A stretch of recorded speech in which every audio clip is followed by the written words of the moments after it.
ამგვარად ეს ამის ყველაფერს აქვს მიზეზები. თვისობრივი კავშირი საქართველოში არის რამდენჯერმე დაბალი დანაშაულის დონე ვიდრე რუსეთში და უკრაინაში. ბოლო გამოკვლევით ევროკავშირის ეს არის ერთ-ერთი ყველაზე დაბალი დანაშაულის ქვეყანა ევროპაში.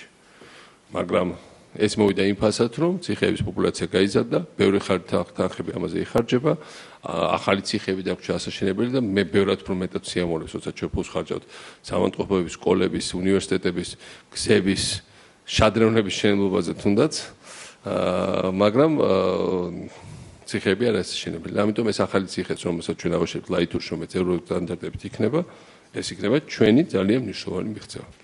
მე საერთოდ მიყვარს ეს სამინისტროში მოსვლა ბოლო დღეებით დაკავებული ვარ ამ ნიკასთან ერთად, სწორედ იმის გამო, რომ მეც და ასე პრემიერ-მინისტრს მიეცა საშუალება უშუალოდ თანამშრომლებს ჩახედონ თვალებში, მოისმინონ ნახონ მათი კომპეტენტურობის დონე, ნახონ მათი мотиваციის დონე და მე მიხარია, რომ ძირითადში ბევრ უწყებაში, რა თქმა უნდა, არის გამონაკლისები, საერთოდ ხარისხობრივი მაჩვენებელი ჩვენი სამოქალაქო სამსახურის არის ძალიან გაუმჯობესებული. მინდა გითხრათ, რომ რა თქმა უნდა, ხელფასები იმაზე მეტი უნდა იყოს, ვიდრე გაქვთ, რა თქმა უნდა, мотиваციაც უფრო თქვენ გაქვთ გულწრფელი мотиваცია, მაგრამ სახელმწიფოს ხედავთ ამის სახარისე უკეთესი უნდა იყოს, ვიდრე გაქვთ, მაგრამ ჩვენ ჯერ ვცხოვრობთ საკმაოდ პრობლემატურ ეკონომიკურ განემოში.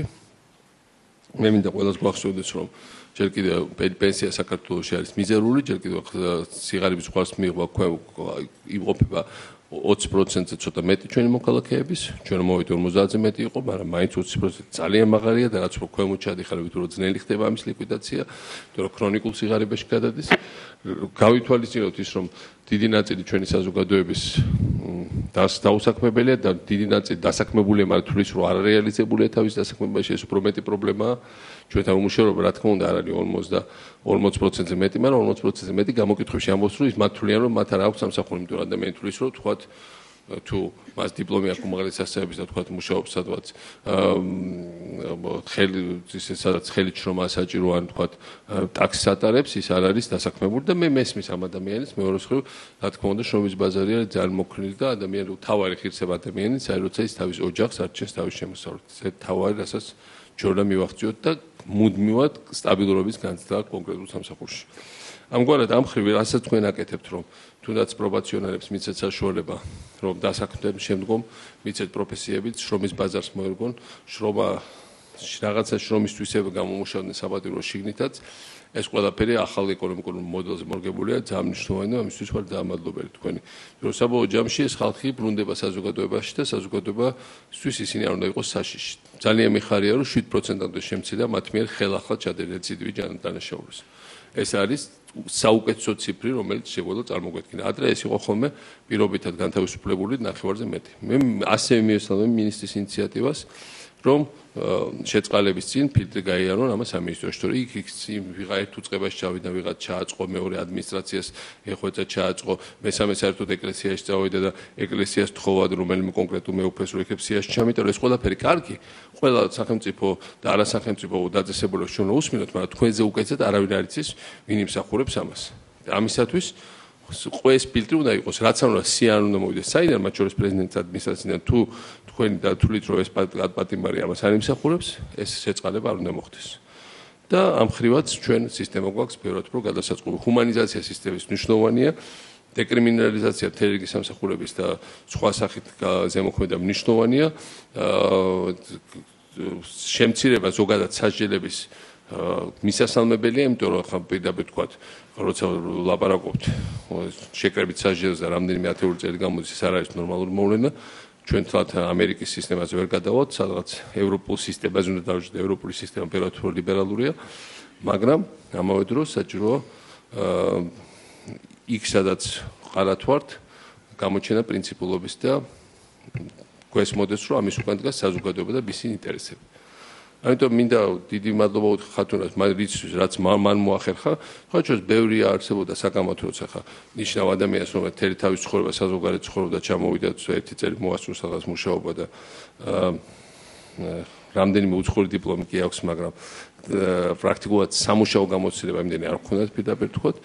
და მაგრამ და თან არ ჰქონდა გამოცდილება ჩვენი სამართალდაცვა ორგანოებთან შეხების და გარკვეულწილად მათ შორის ჩვენ მეგობარ პროკურორებში სამართალდაცველი ორგანიზაციების წარმომადგენლებს გამოიწვია ამან ცოტა ყოყმანი რომ რამდენი შეიძლება პირიქით სწორედ ამ ყოყმანის გამო დარწმუნებული ვიყავი რომ გარედან მოსული ადამიანი ამ სისტემას უფრო მოარგებდა იმიტომ რომ ის ამჩნევს თვალით იმას რასაც ტრადიციული პროფესიონალი უკვე ვეღარ ამჩნევენ და არ შეამჩნევენ და აი ეს ფაქიზზე პლუს თუმცა ქალბატონიას კიდე ამას ამძაფრებს ეს ჰუმანიზმი განსაკუთრებით მნიშვნელოვანია სასჯელ ასრულებით სისტემისთვის მე მინდა თქო რომ ასე გაგზავნოთ მუშაობა ჩვენ მაქსიმალურად შევეცდებით რომ ხელი შეგიწყოთ და პრინციპში ამ ეტაპზე მე ვიცი რომ არის ბევრი პრობლემა მაგრამ იმაზე ბევრად უკეთესად ვართ ვიდრე შეგვიძლია წარმოგვედგინა რამდენი 3-4 წლის წინ როცა ეს სერიოზული რეფორმა დავიწყეთ და მინდა გითხრათ რომ პირველმა ბაჩო ახალაევს ყველა რომ ნიშნავ თქვა რომ აი ხა ჩამოგვიგრავა თავის სისტემა დაამყარა წესრიგი და ამისთვის მას დიდი მადლობა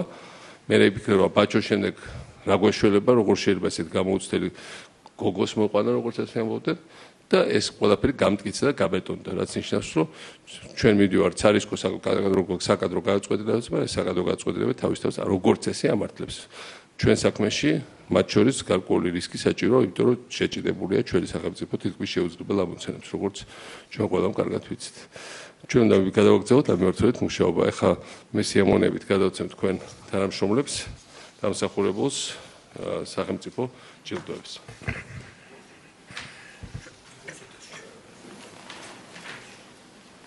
აბა შემდეგ გავიწყოთ თავდაპირ მედიალანს ეს იყო საქართველოს პრეზიდენტის შეხვედრა სასჯელ აღსრულების სამინისტროში ისამს უწყებაში პრემიერ-მინისტრთან ერთად მივიდა სააკაშვილმა საკუთარი მმართველობის პერიოდში ამ სფეროში განხორციელებულ ცვლილებებსა და მიღწეულ წარმატებებზე ისაუბრა მან ხათუნა კალმახელიძის ასაკზე გაამახვილა ყურადღება გაიხსნა გიგი უგულავას და ბაჩო ახალაიას თანამდებობებზე დანიშვნის ასაკი და განაცხადა რომ მთავრობის წარმომადგენლებისთვის მთავარი საქმისადმი მიდგომა და გაწეული სამუშაო და არაწლოვანება სააკაშვილმა ასევე ისაუბრა ქვეყანაში არსებულ დანაშაულებრივ გარემოზე ეგრეთ წოდებული ქურდული მენტალიტეტის საზოგადოების დამოკიდებულებაზე, შიდა უსაფრთხოებაზე, საპრობილეებში არსებულ მდგომარეობაზე და ამ მიმართულებებით წინ გადადგმული ნაბიჯები აღნიშნა.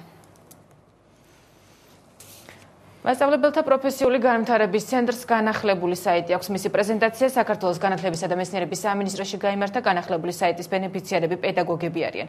ორგანიზატორების თქმით, ამ ვებ მისამართზე ინფორმაციის ძიება ახლა ბევრად საინტერესო იქნება და მეტი ცნობის მიღებაც იქნება შესაძლებელი. საიტზე ყველა სიახლე ცენტრის მიმდინარე საქმიანობა დაგეგმილი აქტივობები განთავსდება შინაარსთან ერთად შეიცვალა საიტის დიზაინიც. საიტის შინაარსი ყოველდღიურად განახლდება. მასწავლებელთა პროფესიული განვითარების ეროვნულ ცენტრში გაკეთდა ახალი საიტი. ეს საიტი ძველისგან განსხვავებით იქნება უფრო დატვირთული თავისი შინაარსით. ეს იქნება არამხოლოდ ინფორმაციული ხასიათის ამ საიტზე, ეს იქნება სასწავლო დანიშნულების საიტიც. მასწავლებლებს შეეძლებათ, რომ ამ საიტის მეშვეობით შეისწავლონ სხვადასხვა მეთოდები, რომელსაც გამოიყენებენ სასწავლო პროცესში. მიჩიგანის სახელმწიფო უნივერსიტეტის პროფესორმა ფოლკე ლინდელმა ილიას უნივერსიტეტში ამერიკული დემოკრატიის საფუძვლებზე ლექცია წაიკითხა. ლექცია იმ სასწავლო პროცესის ნაწილია, სადაც სტუდენტები სალექციო კურსს თავად ირჩევენ. უნივერსიტეტში მეცნიერებათა და ხელოვნების ფაკულტეტზე ამერიკულ-ქართული საბაკალავრო პროგრამა უკვე 5 წელია მიმდინარეობს. სხვადასხვა საგნები განსხვავებული მეთოდით ისწავლება. მთელი ლექცია დისკუსიაზეა აგებული. აღნიშნული პროგრამით ყოველ სემესტრში 8-10 სალექციო კურსია გათვალისწინებული. ფოლკე ლინდელი ქართველ სტუდენტებს 10 ლექციას წაუკითხავს. ჩემთვის ძალიან მნიშვნელოვანია ეს კურსი, რადგან ყოველთვის საინტერესოა უცხოელ სტუდენტებთან მუშაობა. მე 3 წლის წინ ქართველ სტუდენტებთან მუშაობის კარგი გამოცდილება მივიღე. დაახლოებული ვარ ქართული აუდიტორიით. სტუდენტებს საშუალება მიეცემათ ერთი მხრივ ამერიკის კონსტიტუციის მაგალითზე და ამერიკის ისტორიის მაგალითზე გაიაზრონ თვითონ კონსტიტუციის მნიშვნელობა ქვეყნისათვის, მისი მომავალი წარმატებისათვის ერთი მხრივ, მეორე მხრივ შეადარონ ამერიკული და ქართული კონსტიტუციები ერთმანეთს. მე საერთაშორისო ურთიერთობებზე ვსწავლობ და აუცილებელი არის ჩემთვის ვიცოდე ამერიკის კონსტიტუცია. 3 წლის წინ დავესწარი ამ ადამიანის ლექციას და მე მომეწონა რომ აი თავიდან მოვედი.